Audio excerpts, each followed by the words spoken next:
السلام علیکم ورحمۃ اللہ وبرکاتہ۔ جی ہاں ناظرین، ہمارے معاشرے کے اندر شادی سے ایک دن پہلے لڑکی کے یہاں اور باقاعدہ لڑکے کے یہاں مہندی لگانے کا رواج ہے۔ آئیے جانتے ہیں قرآن و سنت کی نظر میں کہ کہاں سے ثابت ہے یہ، اور کہ یہ مہندی لگانا جائز ہے کہ نہیں جائز ہے، اسلام اس کے بارے میں کیا کہتا ہے۔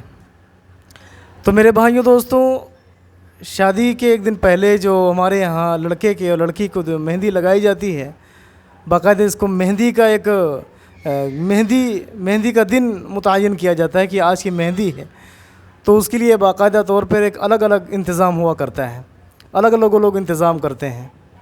اسی طریقے سے کچھ لوگ ہمارے جو کچھ دیندار ہیں، کچھ پڑھے لکھے ہیں، تو وہ اس کو احادیث سے بھی ثابت کرنے کی کوشش کرتے ہیں اور باقاعدہ ایسے موقع پر دلیلیں دیتے ہیں کہ یہ باقاعدہ یہ حدیث سے ثابت ہے، اس پر کوئی گناہ نہیں ہے۔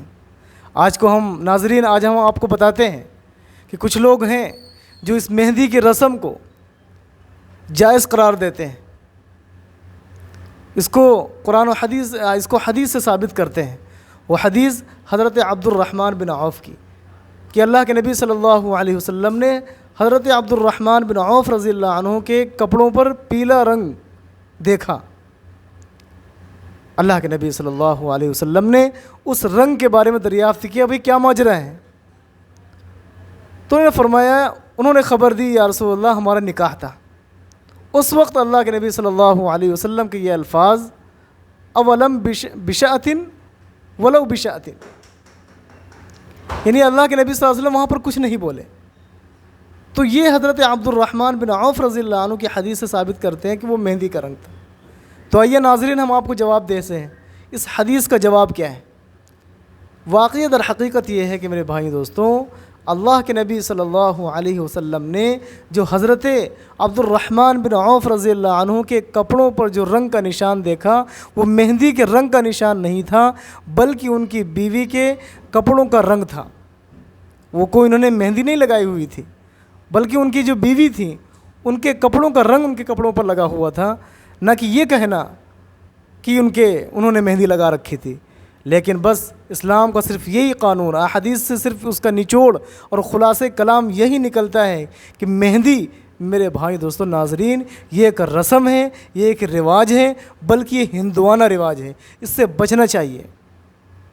یہ غلط ہے میرے بھائی دوستوں، اسلام میں کہیں اس کی مثال نہیں ملتی۔ صحابہ کرام سے، ائمہ مجتہدین تھے، بزرگان دین سے، اولیاء اللہ سے کہ انہوں نے مہندی کی رسم کی ہو، یہ من گھڑت ہے، یہ ہندوانہ رواج ہے۔ اس کو میرے بھائی دوستوں ترک کرنے کی ضرورت ہے، اس کو مسلمانوں کو ترک کرنے کی ضرورت ہے۔ یہ کہیں سے قرآن حدیث سے اس کا ثبوت نہیں ملتا ہے، یہ تو دنیاوی چیزیں ہیں۔ اللہ کے نبی صلی اللہ علیہ وسلم نے ارشاد فرمایا، من تشبہ بقوم فہو منہ، جس نے جس قوم کی مشابہت اختیار کی وہ انہی میں سے ہے۔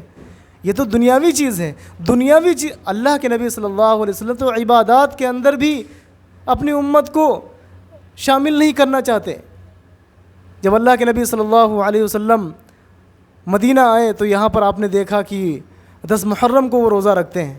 عبادات کے اندر بھی اللہ کے نبی صلی اللہ علیہ وسلم نے اپنی امت کو بچایا اور یوں فرمایا کہ اگر آئندہ سال ہم زندہ رہے تو 10 محرم کو بھی رکھیں گے اور 11 محرم کو بھی روزہ رکھیں گے، یعنی ایک دن پہلے یا ایک دن بعد میں 2 روزے رکھنا ہے، ایک روزے نہیں۔ عبادات کے اندر بھی تشبہ کے قائل نہیں تھے اللہ کے نبی صلی اللہ علیہ وسلم، تو دنیاوی رسم و رواج کے اندر کیسے قائل ہو جائیں گے جب عبادات کے اندر قائل نہیں تھے اللہ کے نبی صلی اللہ علیہ وسلم کہ اگر روزہ رکھنا ہے 10 محرم کا تو 9 کو رکھو، 9 کو نہیں رکھا تو پھر 10 کے ساتھ میں آپ کو 11 کا روزہ رکھو۔ تو عبادات کے اندر تشبہ نہیں قرار دیا اللہ کے نبی صلی اللہ علیہ وسلم نے، تو دنیاوی رسم و رواج کے اندر کیسے داخل ہو گئے؟ میرے بھائی دوستو، یہ بالکل غلط ہے، اور آپ اس کی تحقیق اس مسئلے کی کر سکتے ہیں۔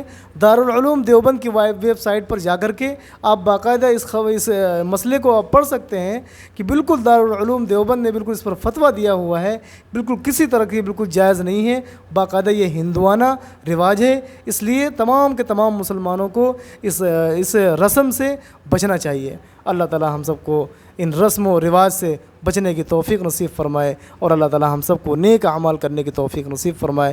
وآخر دعوانا الحمد للہ رب العالمین۔